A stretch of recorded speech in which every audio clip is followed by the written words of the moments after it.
बुद्धम शरणम गच्छामि, ज्ञानम शरणम गच्छामि, धर्मम शरणम गच्छामि। दोस्तों, तो आज हम लोग बिल्कुल एक नए टॉपिक के साथ आए हैं, गौतम बुद्ध के बारे में। आज हम लोग बौद्ध धर्म के बारे में पढ़ेंगे, क्योंकि ये आपके परीक्षा के दृष्टिकोण से बहुत ही महत्वपूर्ण टॉपिक है। यहाँ से बारंबार प्रश्न पूछे जाते हैं, हर बार प्रश्न पूछे जाते हैं, है ना। तो इस टॉपिक को ध्यान से पढ़ना है। इसको हम 2 या 3 पार्ट में बांट करके पढ़ेंगे, जिसमें एक बुद्ध के जीवन परिचय के रूप में होगा, दूसरा उन्होंने ज्ञान प्राप्ति जो किया उसमें उनको कौन कौन सी समस्याएं आई, उसका उन्होंने निदान कैसे किया, है ना। कुछ प्रचलित कहानियां हैं, उसके बारे में हम लोग जानकारी प्राप्त करेंगे। फिर बौद्ध धर्म की स्थापना के बाद क्या क्या हुआ, है ना, उन तमाम पहलुओं पे हम लोग चर्चा करेंगे। ठीक है। तो बात अगर करें कि गौतम बुद्ध इतने फेमस क्यों हुए, प्रसिद्ध क्यों हुए, पहले से ही धर्म था तो बुद्ध को एक नए धर्म की स्थापना की क्या जरूरत थी, है ना। ये तमाम पहलुएं हैं जिन पे चर्चा करने की बात है। तो बुद्ध जो है ये पहले से तो धर्म था ही, किंतु धर्म जैसे जैसे समय बीतते जाता है तो समय बीतने के साथ साथ उसमें अनेकों जो है सो कमियां खामियां आने लगती है। तो उन कमियां खामियां को दूर करने के लिए बुद्ध ने जो है सच्चाई का रास्ता ढूंढा कि आखिर सच क्या है ना। तो आज हम लोग बुद्ध के बारे में पढ़ेंगे और बाकी हम लोग आगे समझेंगे कि क्यों एक नए धर्म की आवश्यकता थी। तो बुद्ध की अगर बात करें तो इन्होंने बौद्ध धर्म की स्थापना किया था। किस धर्म की स्थापना किया था? बौद्ध धर्म की स्थापना किया था, है ना। बौद्ध धर्म की स्थापना कौन किया था? गौतम बुद्ध ने किया था, है ना।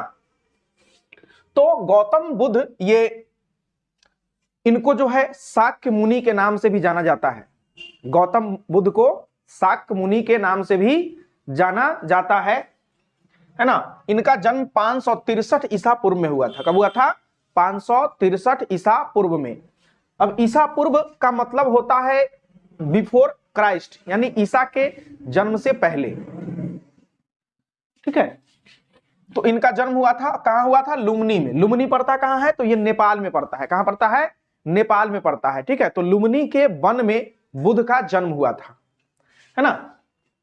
और वही जो वन था वहां पे आम्र कुंज था, उसका नाम क्या था? आम्र कुंज। ठीक है। आम्र कुंज में बुद्ध का जन्म हुआ था। बुद्ध के बचपन का नाम था सिद्धार्थ। बुद्ध के बचपन का क्या नाम था? सिद्धार्थ। ठीक है। बुद्ध के बचपन का नाम सिद्धार्थ, यानी जब वो बउआ थे, ठीक है, छोटे से उम्र में, तो उनका जो नाम रखा गया था वो सिद्धार्थ रखा गया था। ठीक है। इनके पिता का नाम था सुद्योधन। बुद्ध के पिता का नाम था सुद्योधन। ठीक है। और सुद्योधन जो थे ये कपिलवस्तु के शाक गण के मुखिया थे, प्रधान थे।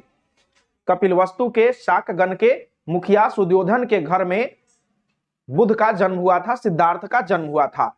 और ये सिद्धार्थ जो है, सिद्धार्थ से गौतम बुद्ध तक कैसे पहुंचे, है ना, बुद्धा कैसे बने, लाइट ऑफ एशिया कैसे बने, इनके जर्नी को हम लोग देखेंगे।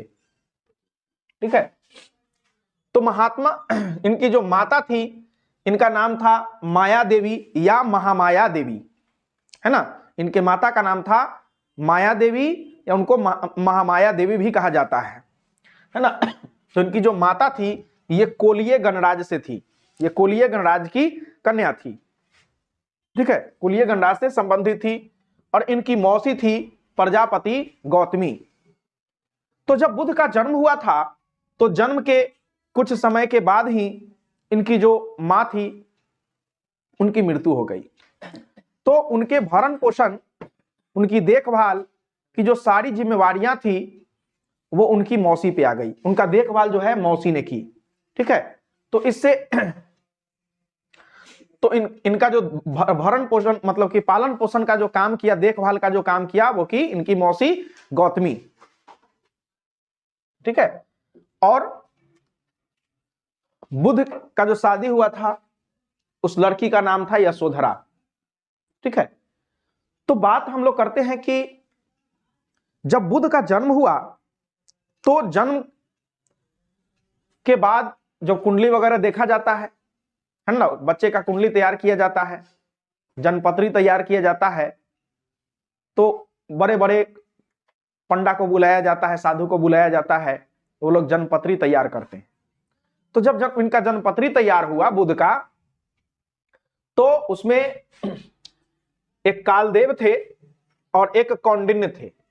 तो कौंडिन्य और कालदेव ने बताया कि यह जो बालक है, यह बालक एक चक्रवर्ती सम्राट बनेगा, यशस्वी सम्राट बनेगा, या फिर कोई बहुत बड़ा सन्यासी ऋषि बनेगा। ठीक है। इस बालक में या तो यह बहुत बड़ा सन्यासी बनेगा या फिर एक चक्रवर्ती सम्राट बनेगा। अब यह बात बुध के पिता सुयोधन को लगी कि भाई ये तो बड़ी गड़बड़ बात है, अगर मेरा बेटा सन्यास ले लेगा तो फिर मेरा राजपाट कौन संभालेगा, मेरा राजपाट कौन संभालेगा। इसलिए बुध को जो है तमाम सुख सुविधाएं दे दी गई। उनको संसार के जितने भी क्रियाक्रम थे उनसे वंचित रखा गया। उनको बचपन में ही नाच गान करने वाली महिलाओं के संगत में लगा दिया गया। ठीक है। सुंदर से सुंदर स्त्रियों के संगत में उनको लगा दिया गया। उन्हीं के साथ वो लिप्त रहते थे बचपन में। और उनकी जो बचपन में ही जो घुड़सवारी था, है ना, खेल का जितना भी परिधान था, भाला चलाना, तीर चलाना, तलवार चलाना, ये तमाम चीजें उनको सिखाया गया। सिर्फ और सिर्फ उनको राजमहल से बाहर कभी ले जाया ही नहीं गया कि वास्तविक दृश्य वो देखे संसार का। उनको उसी राजमहल के अंदर रख करके तमाम सुविधाएं दी गई ताकि भी इसका मन जो है इसी में लगा रहे, ये बाहर नहीं जाए। किंतु जो बुध थे, यानी जो सिद्धार्थ थे, ये सिद्धार्थ बचपन से ही जिज्ञासु प्रवृत्ति के थे और इनके हृदय में करुणा जो थी बचपन से भरी हुई थी। ये दूसरे को दुख के देख करके द्रवित हो जाते थे बचपन से। तो इनको जो है अब बात आई कि भाई अब ये बच्चा बंधेगा कैसे, तो सबसे पहले क्या कर दो, उस समय उस गणराज के सबसे सुंदर कन्या को ढूंढा गया। ठीक है। और उस सबसे सुंदर कन्या के साथ इसका जो है सो विवाह कर दिया गया ताकि इसी में ही लपटा जाए, है ना। और किसी को अगर लपेटना है, ठीक है, उसका वृद्धि विकास को अगर रोकना है तो सबसे पहला काम क्या है, उसका शादी करा। ठीक है। उसके बाद उसका सोचना जो है सो बंद हो जाता है आगे की ओर, है ना। तो बुध को भी आगे बढ़ने से रोकने का क्या उपाय था कि उसकी शादी करवा दो। ठीक है। तो बुध का जो है सो शादी करवा दिया गया, किससे, यशोधरा से। किंतु इनका मन जो है नहीं लग रहा था, इनको ये सब फालतू का चीज लग रहा था, बेकार का चीज लग रहा था। ये एक तरह से जो है उस महल में बंधन सा महसूस कर रहे थे कि हम एक बंधन में बंधे हुए हैं, हम स्वतंत्र नहीं हैं, हमारी विचारधाराएं स्वतंत्र नहीं है, हमें एक बंधन में जो है सो जकड़ दिया गया है। यह सच्चाई नहीं हो सकती है। तो एक दिन इनका मन किया घूमने का, टहलने का। ठीक है। तो इन्होंने कहा कि आज मैं जो हूं थोड़ा बाहर जाना चाहता हूं, राजमहल से बाहर। मुझे अंदर ही क्यों रखा गया है, आज तक बाहर क्यों नहीं ले जाया गया। तो भाई अब इनके लिए व्यवस्थाएं हो गई, तमाम व्यवस्थाएं थी बाहर निकलने की। ये गए। जब इन्होंने बाहर गया तो बाहर जाने के बाद, और ये घोड़ा से गए और इनके सारथी थे, तो इनका जो घोड़ा था वो घोड़ा का नाम था कंथक।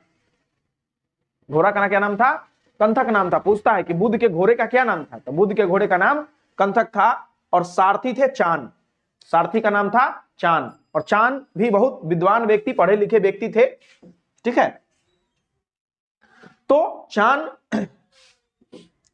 के साथ जब ये यात्रा कर रहे थे तो इन्होंने सबसे पहले जब यात्रा करे तो यात्रा के दौरान इनको नजर आया एक बूढ़ा व्यक्ति। तो बुद्ध कभी बूढ़ा व्यक्ति को देखा ही नहीं था। जब वो घर से बाहर निकला तो उसने देखा तो पूछा कि ये क्या है। चांद ने बताया कि महाराज, एक दिन आप भी बूढ़े हो जाएंगे, एक दिन आपकी भी स्थिति यही हो जाएगी, आपकी भी गति यही हो जाएगी। सबको एक दिन बूढ़ा होना है ना। आपके पिताजी, आपकी पत्नी जो है, जो राजमहल की सभी कन्याएं हैं, वो सबके सब बड़ी हो जाएंगी, बूढ़ी हो जाएंगी, और सबका स्थिति यही आएगा, एक न एक दिन सबको बूढ़ा होना है। तो ये क्या, ऐसा? तो हाँ, ऐसा ही होगा। फिर कुछ दूर आगे बढ़े तो कुछ दूर आगे बढ़ने के बाद अब कुछ लोग जो है एक बीमार व्यक्ति को खटिया पर लाद करके ले जा रहे थे। बोले ये क्या है? इसको बीमारी हो गया है, लोग इसको चिकित्सा करवाने के लिए ले जा रहे हैं। बोले ये बीमार क्या होता है? व्यक्ति को जीवन में बीमारी भी होती है, व्याधि भी होती है, व्यक्ति व्याधि से अछूता नहीं होता है। लेकिन ऐसा बात है? तो हाँ, बिल्कुल ही ऐसा ही बात है। उसके बाद फिर जब आगे बढ़े तो इनको मिला शव। शव यानी कि एक व्यक्ति मृत हो चुका था, मर चुका था, है ना। और लोग जो है रो रहे थे, बिलख रहे थे, और वो सब जो था शांति से पड़ा हुआ है। तो बोले ये क्या है? तो ये सब है। तो ये सब क्या होता है? बोले कि एक दिन न एक दिन सबको इस ऊपर जाना है, ये मर चुका है, अब ये इस धरती पे नहीं है। एक न एक दिन सबको इस धरती से ऊपर जाना है। एक दिन हम भी नहीं रहेंगे, आप भी नहीं रहिएगा, आपके पिताजी भी नहीं रहेंगे, आपकी पत्नी भी नहीं रहेगी, ठीक है। सबके सबको एक दिन इस संसार को छोड़ के चले जाना है, यहां अस्थाई कोई नहीं है। बुद्ध ने कहा ऐसा बात है क्या? कहा बिल्कुल, कि आप जो है ये जान ले कि ये व्यक्ति के जो है अवस्थाएं हैं। व्यक्ति बूढ़ा भी होता है, बीमार भी पड़ता है, ठीक है, मरता भी है। तो कहा कि तो ये तो बेकार की तामझाम है चारों तरफ। कुछ दूर आगे बढ़ा एक सन्यासी अपना लाठी डंडा लेकर के जो है सो आगे खटखट खटखट करते हुए एकदम जा रहा है। हंसमुख चेहरा है, चेहरा पे एकदम तेजस प्रकाश जो है झलक रहा है ना। तो देखा ये क्या है? तो ये बोला ये सन्यासी है, इसको मोह माया से कोई मतलब नहीं है, ये मोह माया से परे है। ये सुख में, दुख में, वर्षा में, धूप में, ठंडा में, हर समय जो है ये अपने धुन में लीन रहते हैं। इनको न सर्दी से मतलब है, न गर्मी से मतलब है, न सुख से मतलब है, न दुख से मतलब है। ये हर अवस्थाओं में एक जैसे घूमते हैं, विचरण करते हैं, लोगों को ज्ञान देते हैं। ये सन्यासी हैं, इन पे सुख दुख का कोई असर नहीं होता है ना। तो बुद्ध को ये इतनी सारी जब दृश्य मिल गई तो ये कंफ्यूज हो गए कि आखिर सत्य क्या है। उस सत्य को ढूंढा जाए, खोजा जाए। इनके मन में जो बेचैनी थी बाहर जाने की, वो बेचैनी और बढ़ गई। इनके अंदर जो पीड़ा थी, दर्द थी, वो और ज्यादा खुरचा गई। ये अब घर छोड़ के अब तब भागना चाह रहे थे कि जैसे भी हो हमको भाग जाना है ना। तो 29 वर्ष की अवस्था में जब ये यहां से गए तो घर छोड़ने के लिए तैयार थे, ठीक है, प्लान बना ही रहे थे कि कैसे भागा जाए। जैसे ही भागा जाए, ठीक है, तो प्लान इनका चलिए रहा था कि तब तक जो है इनको दासी से समाचार मिला कि महाराज आपको पुत्र की प्राप्ति हुई है। बुद्ध कहा कि रे ससुरा के क्या हो गया, हम भागने का प्लान बना रहे हैं, एगो थी से कम थी क्या कि एगो और आ गया, है ना। तो बुद्ध ने उसी समय बोला राहुल। क्या बोला? राहुल। राहुल का मतलब होता है बाधा। उनका मतलब था कि एगो और बाधा आ गया, एगो कम थी क्या जो एगो और बाधा आ गया, है ना। इतने हमारे परिवार के लोग कम थे क्या कि एगो और हमको रोकने के लिए आ गया है ना। तो वो बोले राहुल। तो दासी सुन ली कि महाराज क्या कर रहे हैं, राहुल कह रहे हैं। और उन्होंने जा करके जो है बोली कि महाराज जो पुत्र का नाम राहुल रखे हैं, ठीक है, और जा करके उसका नाम जो है सो राहुल रख दिया सो। अब बुध इंतजार कर रहे हैं कि थोड़ा राहुलवा जो है सियान हो जाए, है ना। अब इस अवस्था में छोड़ के भागना ठीक बात नहीं है, थोड़ा सा उसको सियान होने देते हैं। जब राहुल कुछ सियान हो गया तो अपने पत्नी और बेटा को सोते हुए छोड़ करके 29 वर्ष की अवस्था में ये जो है सो रात में भाग निकले। ठीक है, रात में ये जो है सो घर से भाग निकले, और घर से जब भागे तो इस घटना को कहा गया महाभिनिष्क्रमण। क्या कहा गया? महानिष्क्रमण। पूछा जाता है कि बुध के गृह त्याग की घटना को किस नाम से जाना जाता है? महाभिनिष्क्रमण के नाम से। किस नाम से? महाभिनिष्क्रमण के नाम से। ठीक है, और बुध जब घर से भागे तो गए कहां? आम के बगीचा में। ठीक है, कहां गए? आम के बगीचा में। अब बगीचा का नाम क्या था? अनूपीय। ठीक है, तो उसी अनूपीय नाम के आम का जो बगीचा था, उद्यान था, उसी में पहुंचे और वहां पर 7 दिन तक रुके। वहां पर कितने दिन तक रुके? 7 दिन तक रुके, 1 सप्ताह तक रुके। लगा कि हम बेकारे भागे हैं का। फिर आगे जब बढ़े, उसके बाद चले गए राजगृह में घूमते घूमते। ठीक है, वहां पर उनको मिला बिंदुसार, बिंदुसार नहीं, बिंबिसार। ठीक है, और बिंबिसार इनका जो है बहुत अच्छा खासा जो है इनसे लगाव हो गया। उसके बाद ये वैशाली में जब गए तो इनकी मुलाकात हुआ अलार कलाम से, और यही बुध के जो है प्रथम गुरु कहलाए। अलार कलाम बुध के जो है प्रथम गुरु कहलाए, और इनसे इन्होंने सांख्य दर्शन का ज्ञान प्राप्त किया। बुध ने अलार कलाम से सांख्य दर्शन का ज्ञान प्राप्त किया। ठीक है, और आप लोग को पता होना चाहिए कि सांख्य दर्शन के जो प्रवर्तक हैं वो कपिल थे। कौन थे? कपिल।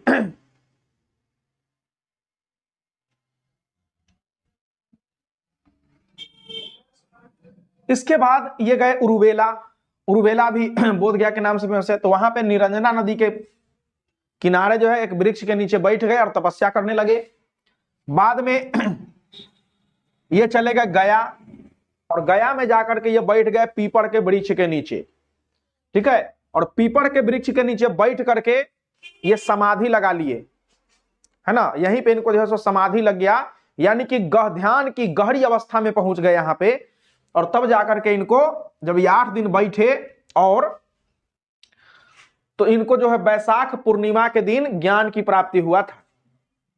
और जब ज्ञान की प्राप्ति हो गया तो ये कहलाए तथागत। क्या कहलाए? तथागत कहलाए। और तथागत का मतलब होता है सत्य है ज्ञान जिसका, यानी कि जिसका ज्ञान क्या है?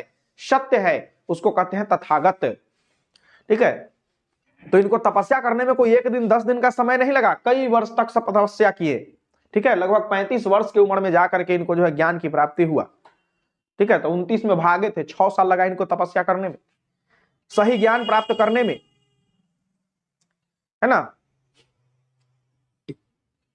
इस बीच इन्होंने कई सारी यातनाएं सही, वर्षा, बुन्नी, ठंडा, गर्मी, है ना। ये अपने शरीर पर इन तमाम चीजों को झेला, तब जाकर के इनको जो है ज्ञान की प्राप्ति हुई, सत्य ज्ञान की प्राप्ति हुई। तब ये बुध कहलाए, तब ये लाइट ऑफ एशिया कहलाए, है ना।